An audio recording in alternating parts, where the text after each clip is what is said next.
우리에게 주시는 하나님의 말씀은 누가복음 2장 8절에서 21절 말씀입니다. 누가복음 2장 8절에서 21절 말씀입니다.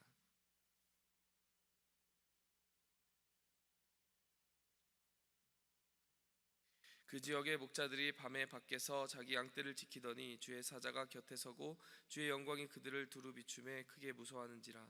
천사가 이르되 무서워하지 말라. 보라, 내가 온 백성에게 비칠 큰 기쁨의 좋은 소식을 너희에게 전하노라. 오늘 다윗의 동네에 너희를 위하여 구주가 나셨으니 곧 그리스도 주시니라. 너희가 가서 강보에 쌓여 구유에 뉘어 있는 아기를 보리니 이것이 너희에게 표적이니라 하더니, 호련히 수많은 천군이 그 천사들과 함께 하나님을 찬송하여 이르되, 지극히 높은 곳에서는 하나님께 영광이요 땅에서는 하나님의 기뻐하신 사람들 중에 평화로다 하니라. 천사들이 떠나 하늘로 올라가니 목자가 서로 말하되, 이제 베들레헴으로 가서 주께서 우리에게 알리신 바 이 이루어진 일을 보자 하고, 빨리 가서 마리아와 요셉과 구유에 누인 아기를 찾아서 보고 천사가 자기들에게 이 아기에 대하여 말한 것을 전하니, 듣는 자가 다 목자들이 그들에게 말한 것들을 놀랍게 여기되 마리아는 이 모든 말을 마음에 새겨 생각하니라. 목자들은 자기들에게 이르던 바와 같이 듣고 본 그 모든 것으로 인하여 하나님께 영광을 돌리고 찬송하며 돌아가니라. 아멘. 우리가 성탄을 준비한 사람들을 계속 살펴보고 그들의 행적을 통하여 하나님이 기뻐 받으신 그들의 모습, 그리고 하나님이 그들에게 베푸신 은혜를 기억하는 시간들을 가지고 있습니다. 우리가 특별히 약 2주 전에 동방박사들의 행적을 살펴보면서 여러 가지 은혜를 받는 포인트들이 있었습니다. 여러분, 동방박사들의 삶에서 어떤 은혜가 있었냐면요, 여러분, 무려 그들이 바벨론에 기거하면서 그들이 바벨론에서 점성술을 배우고 그들의 전문 지식을 가지고 별을 살피며 기다려온 시간이 580년이 넘었다라고 하는 것을 살펴보았습니다. 그들이 그렇게 오래 살았다는 뜻이 아니고요, 결국에 그들에게 다윗의 자손으로 오실 그 메시아에 대한 예언을 알려준 자가 바로 다니엘이었음을 추정해 볼 때, 다니엘로부터 시작하여서 그 점성술사들의 그룹, 천문학자들의 그룹에 그 예언이 대를 거듭하여서 흘러간 시간이 580년이 넘었다는 것을 우리가 살펴봤습니다. 무려 그 긴 시간 동안 이어진 그 예언이 따끈따끈하게 식지 아니하고 그들의 가슴에 계속하여 고동치고 울려 퍼지는 하나님의 약속이 되었고, 그 500년이 넘도록 그 말씀을 붙들고 기다려온 사람들이 하늘의 그 별들의 움직임을 보고 토성과 목성의 움직임을 보고 마침내 그 하나님의 약속이 있는 곳을 향하여 나아갔다라는 소식을 볼 때 우리가 그들의 헌신에 감탄하지 않았습니까? 그들이 자신의 모든 물자를 내어놓고 그 사막의 위험한 노상에 서서 아낌없이 그들의 희생을 다하여서, 그들의 전문 지식을 다하여서, 그들의 삶의 모든 시간과 물자를 투자하여서 예수 그리스도의 나신 그곳을 향하여 나아갔다. 이것을 우리가 살펴봤습니다. 우리가 오늘 본문 말씀을 통하여 살펴보고자 하는 것은요, 바로 목자들의 삶입니다. 그리고 이 목자들이 예수님께 부름받은 모습을 통하여서요, 또 이 동방박사들이 부름받은 모습과 여러 가지 비교해 볼 부분이 있어요. 그 비교해 볼 부분을 우리가 살펴보도록 하겠습니다. 첫 번째로 우리가 비교해 볼 수 있는 것은요, 오늘 이 목자들은 예수님을 처음 만난 자들이라는 것입니다. 여러분, 동방박사들은 처음 한 것이 또 있죠. 처음 한 것이 무엇일까요, 여러분? 처음으로 예물을 드리고 처음으로 경배를 드린 자들입니다. 그런가 하면요, 동방박사들이 처음 온 것이 아니라요, 가장 처음 예수님을 만난 것은 바로 이 목자들입니다. 여러분, 어떻게 보면 여기서 조금 목자들에게 더 큰 특권이 가는 것 아닐까요? 그러니까 목자들도 있고 시므온과 안나 여러 인물들을 살펴봤지만 제일 먼저 예수님을 살펴볼 수 있었던 그 특권을 누린 자들은 바로 목자들이라는 거죠.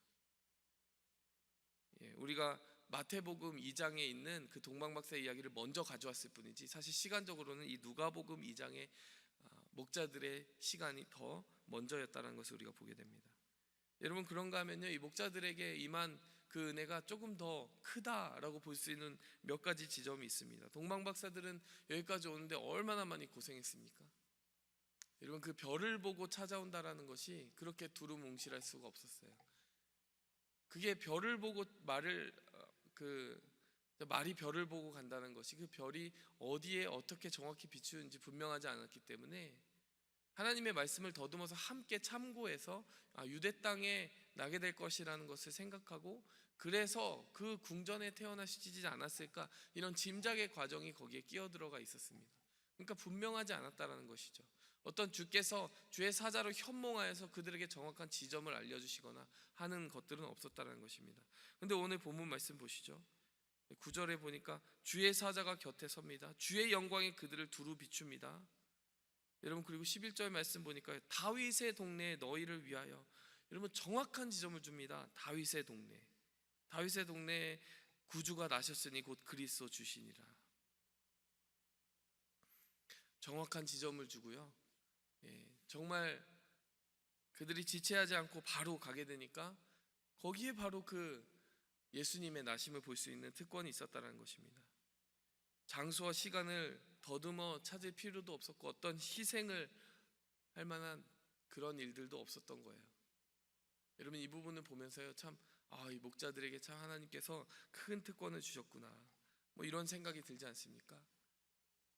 여러분, 우리가 계속 그 청년들과 묵상을 하고 있는데 청년들 중에 어떤 친구가 바로 이 점을 발견하고 비교하더라고요. 어떻게 이런 차이가 있을까? 뭐 이런 질문을 던지더라고요. 곰곰이 생각해 보았습니다. 하나님은 왜 동방 박사들에게 그렇게 정말 고생 아닌 고생을 시키시고 이렇게 목자들에게는 쉽게 나타나 주시고 쉽게 그 장소들을 지시해 주셨을까? 그들이 가진 특권은 왜였을까라고 생각을 해보았습니다. 그랬더니 이것은 특권이 아니라 하나님이 모든 상황에 맞춰서 각 사람에게 주신 은혜였다라는 것을 조금 깊이 묵상해 볼 수 있었어요. 자, 왜냐하면요, 동방박사들의 삶의 처지를 생각해 보면 경제적으로 윤택합니다. 그들은 예물을 준비할 수 있을 정도로 풍부한 사람들이었어요. 수일을 거쳐서 그 여정을 갈 수 있을 만큼 어쩌면 그들은 자신의 잡에서 이미 리타이어 했을 수도 있습니다. 삶의 형편이 되는 거예요. 그들은 하늘을 바라보면서 그 천문을 연구하는 것만으로 충분히 자신의 생계를 유지할 수 있는 그런 학자들의 위치에 서 있었을 수 있습니다. 그들에게 여건이 되는 거예요. 근데 여러분, 목자들을 생각해 보시기 바랍니다. 목자들은 그렇게 삶이 녹록하지가 않습니다. 특별히 그들의 삶의 상황 속에서 어떤 부분이 제일 어려움으로 다가올까요? 예수님을 찾아간다라고 하는 그 여정을 생각해 볼 때요, 그들은 쳐야 되는 양이 있습니다. 그 양들을 계속해서 돌봐야 된다는 것은요, 한시도 눈을 뗄 수 없다라는 거예요. 그들의 삶이 너무나 타이트해서요, 예수님이 나셨다 할지라도 예수님을 경배하고 찾으러 가는 그 모든 여정이요, 사실 그들의 삶의 틈바구니에서 찾기 어려운 여유일 수 있다는 거예요. 네, 여러분, 여기서 오늘 본문 말씀 보니까 8절에 눈이 가게 됩니다. 8절에 어떻게 말씀이 시작됩니까? 그 지역의 목자들이 밤에 밖에서 자기 양떼를 지키는. 여러분, 그 지역은 어디일까요? 예수님이 나신 그 지역 인근이라는 것을 뜻하는 것입니다. 주님이 목자들에게 나타나셨는데 그 목자들에게 나타나신 위치가 어디냐면 예수님이 나신 그 베들레헴 인근이었다라는 거예요. 여러분, 이것이 은혜가 아니고 무엇이겠습니까? 여러분, 하나님께서는 예배자들의 그 모든 상황과 처지에 맞게 임해 주신다라는 거예요. 이들은 가난하여 예물을 준비할 수도 없으며요, 그리고 그 양떼들을 한시도 어떻게 보면 방치해 둘 수 없기 때문에 그 시간적인 틈을 찾기가 매우 어려운, 그야말로 민초와 서민의 삶을 대변하고 있는 것입니다. 여러분, 그들에게도 하나님은 이렇게 경배할 수 있는 여유를 주시고 경배할 수 있는 특권을 주시기 위해서 그들에게 맞는 눈높이로 찾아와 주셨다는 것입니다. 오랫동안 더듬어서 별을 바라보고 그 길을, 먼 길을 오면서 희생해야 되는 동방박사들의 이야기도 감동적이지만 하나님께서 그럴 만한 여유가 없는 그 서민들의 삶 속에 오시기 위해서 턱 밑까지 그들을 찾아오셨다는 것이 또한 은혜가 된다는 것입니다. 그 여유 없는 타이트한 삶, 그 일상생활에 지치고 치인 서민의 삶의 턱 밑까지 베들레헴 그들의 동네에 나셔서 그 목자들을 부르시고 초청하시는 그 주님의 은혜가 어떻게 감동이 되지 않겠냐라는 것입니다. 여러분, 이것이 주님의 원리입니다. 약한 자들에게는요, 주님이 그 약한 자들에 맞는 은혜를 주시고 강한 자들에게는 그 강한 자들에게 맞는 은혜를 주신다는 것입니다. 여러분 고린도후서 8장 9절에서 그 이하를 말씀 보니까요, 이런 말씀이 있어요. 우리 주 예수 그리스도의 은혜를 너희가 알거니와 부요하신 이로서 너희를 위하여 가난하게 되심은 그의 가난함으로 말미암아 너희를 부요하게 하려 하심이라.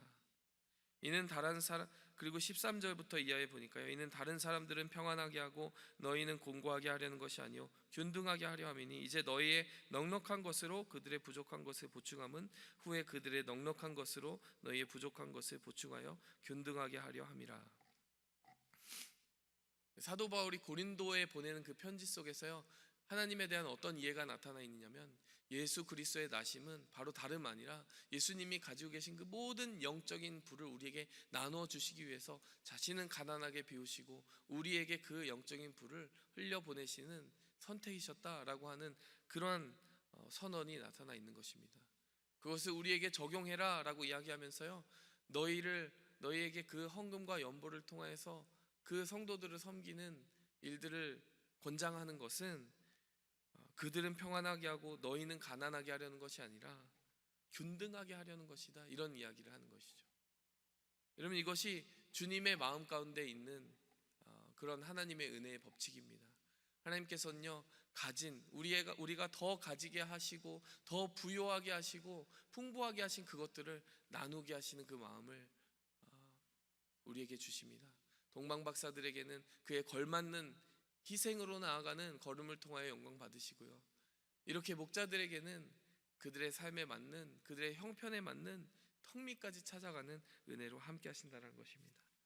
여러분, 한 사람 한 사람에게 그렇게 하여 주님의 고른 은혜가 임하는 것을 주님은 기뻐하고 또 기뻐하신다는 것입니다.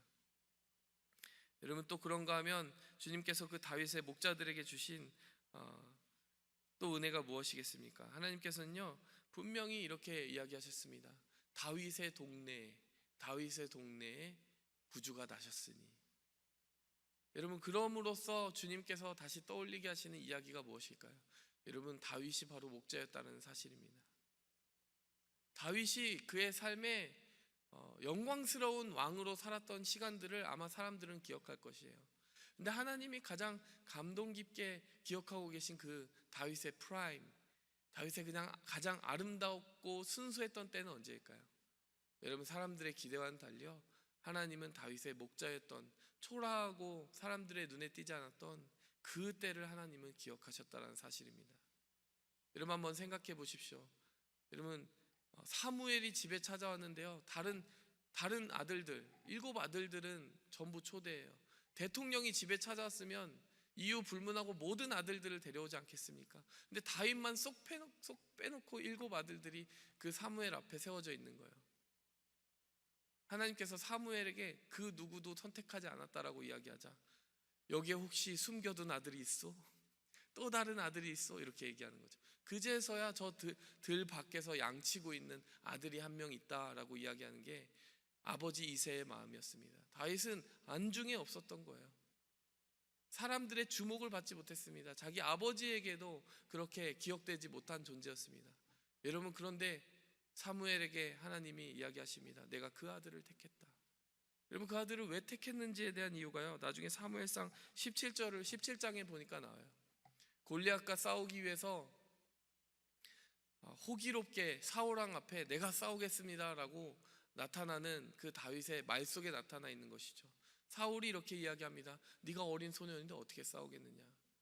그때 다윗이 이야기합니다. 제가 어린 소년이지만 양떼를 지킬 때 곰과 사자가 와서 그들을 물어가면 내가 가서 그 수염을 붙들고 그들을 쳐 죽였다라고 이야기를 하는 거예요.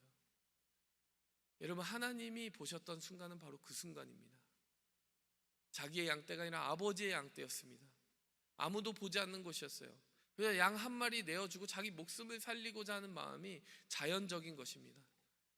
내가 내 목숨을 살렸다라고 안심해야 되는데 그게 아니라 자기 목숨을 잃을 수 있는 그 위험한 순간에 자기를 노출시키면서까지 맹수와 싸우기를 마지 않았던 그 다윗의 모습, 목자로서의 그 다윗의 모습을 보고 하나님은 감동하셨던 것이죠. 여러분, 그 작은 짐승 한 마리도 목숨을 걸고 지키는 다윗에게 내가 이 이스라엘을 맡길 수 있겠다라고 하는 마음을 가지신 것입니다. 여러분, 왜 목자들에게 나타나셨겠습니까? 여러분, 그 목자들을 기억하시면서 목자들을 생각하시면서 여전히 수천 년 동안 잊지 못한 그 다윗의 목자 되었던 모습을 생각하신 것입니다. 그리고 어쩌면 오늘 주님께서는 예수님을 따라 살아가는 제자된 우리 모두에게 그렇게 살아갈 수 없느냐, 그렇게 살아가지 않겠느냐라고 초청하시는지도 몰라요. 베드로에게 내 양을 치라, 내 양을 먹이라 라고 이야기하셨던 것처럼 하나님이 우리에게 맡겨주신 그 양들이 가득한 교회를 다윗의 마음으로 지켜줄 수 없겠느냐. 그 맹수와 같은 사자, 우는 사자와 같이 우리를 노리고 있는 그 사탄과 함께 맞서 싸우면서 기도로 이렇게 새벽을 깨우고 하나님과 함께 동행하며 파수꾼이 되어줄 수 없겠느냐 이야기하는 것입니다. 그 밤에도 양을 지키기 위해서 그 들판 위에 서 있었던 목자들과 같이 이 시간 새벽을 깨우는 우리가, 그리고 기도의 자리를 깨우는 우리가 바로 주님이 기억하시는 한 목자라는 것입니다. 사람들은 기억하는 화려한 모습은 저기서 어떤 높은 지위와 자리에 속하게 되고 많은 재물을 가지면서 사람들의 박수갈채를 받는 모습이겠지만요, 하나님은요 그 몇 시간의 잠을 포기하고 주님과 함께 눈을 뜨고 주님과 함께 양떼를 지키는 그 기도자들의 모습, 그리고 그 성도들의 모습을 귀하게 여기시고 그것을 수천 년이고 수만 년이고 영원의 시간이고 기억하신다는 사실입니다. 여러분, 오늘 이 목자들을 향하여서 베풀어 주신 그 은혜에는 이유가 있다는 것을 우리가 기억하고 또 기도하기 원합니다. 말씀을 맺겠습니다. 두 가지를 기억할 수 있는 것이죠.